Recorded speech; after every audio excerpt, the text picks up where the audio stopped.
अंतिम संस्कार को लेकर हम में से कई लोगों के मन में कई सवाल होते हैं और ये सवाल तब और बढ़ जाते हैं जब अंतिम संस्कार किसी किन्नर का हो। जैसे किसी व्यक्ति का अंतिम संस्कार सूरज ढलने से पहले होता है, वैसे किन्नरों का अंतिम संस्कार दिन में नहीं बल्कि रात में किया जाता है। वहीं किन्नरों के अंतिम संस्कार को लेकर ये भी कहा जाता है कि उनकी शव यात्रा भूल से भी नहीं देखनी चाहिए। अगर कोई व्यक्ति किसी किन्नर की शव यात्रा देखता है तो उसकी कई दुष्परिणाम होते हैं। आज हम आपको किन्नरों के जीवन और मृत्यु से जुड़े इन्हीं कुछ रहस्यों के बारे में बताएंगे।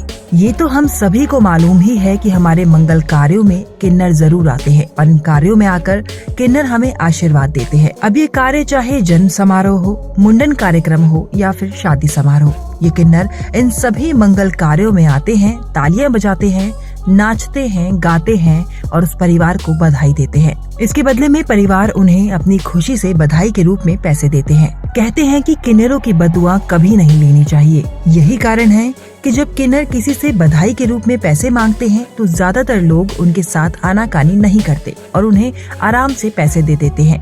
ऐसा इसलिए होता है क्योंकि किन्नरों की बददुआ तुरंत लग जाती है। अब ऐसा क्यों होता है ये समझ लेते हैं। दरअसल जब कोई व्यक्ति दुखी होता है तो उसके मुंह या दिल से निकली हुई हर बात सच होती है। ऐसा ही होता है किन्नरों के साथ भी। किन्नरों के पैदा होते ही उन्हें उनके परिवार से अलग कर दिया जाता है। फिर समाज में इनको लेकर असमानता इन्हें अंदर से खोखला बना देती है।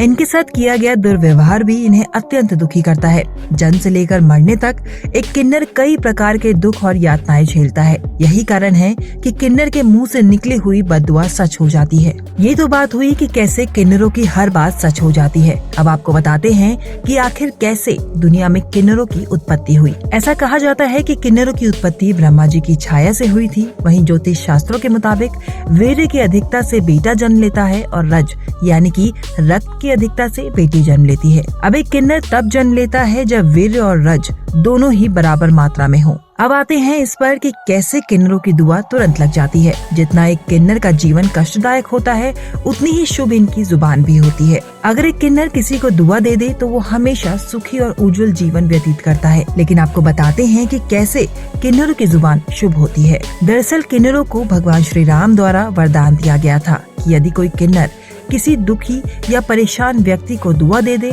तो उसका बुरा वक्त तुरंत खत्म हो जाएगा और उसके जीवन में खुशहाली आ जाएगी।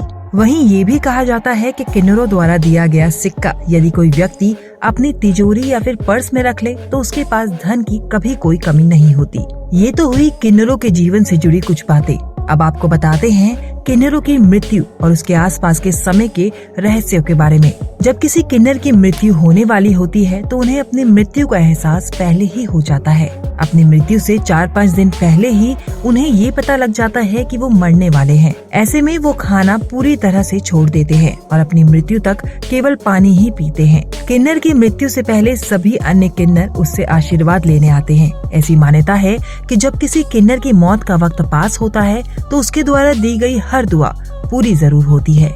इसके साथ ही जब एक किन्नर की मृत्यु पास होती है तो इस खबर को पूरे समाज से छिपाया जाता है। किन्नर समाज के अलावा इस बारे में किसी को भी कोई भनक नहीं पड़ती। अब आपको बताते हैं किन्नर के अंतिम संस्कार से जुड़े सबसे बड़े रहस्यों के बारे में। क्यों एक किन्नर का अंतिम संस्कार रात के वक्त ही होता है?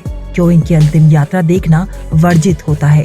क्यों मरने वाले किन्नर को खूब गालियां दी जाती हैं और जूते चप्पलों से मारा जाता है? क्यों अंतिम यात्रा के दौरान एक किन्नर को 4 कंधों पर नहीं बल्कि खड़े होकर ले जाया जाता है? जब एक किन्नर की मृत्यु होती है तो शव यात्रा निकालने से पहले उसे खूब गालियां दी जाती है, जूते चप्पलों से उसे पीटा जाता है। ऐसा इसलिए किया जाता है क्योंकि यदि मरने वाले किन्नर ने किसी भी प्रकार का कोई पाप किया होगा तो ऐसा करने से भगवान उसे क्षमा याचना देते हैं। अब आपको बताते हैं कि आखिर क्यों किन्नरों का अंतिम संस्कार रात के वक्त में ही होता है। दरअसल किन्नरों की अंतिम यात्रा और अंतिम संस्कार देखना वर्जित होता है। यही कारण है कि किन्नरों का अंतिम संस्कार रात के वक्त होता है। अब आते हैं इस पर कि आखिर क्यों किन्नरों का अंतिम संस्कार देखना वर्जित होता है।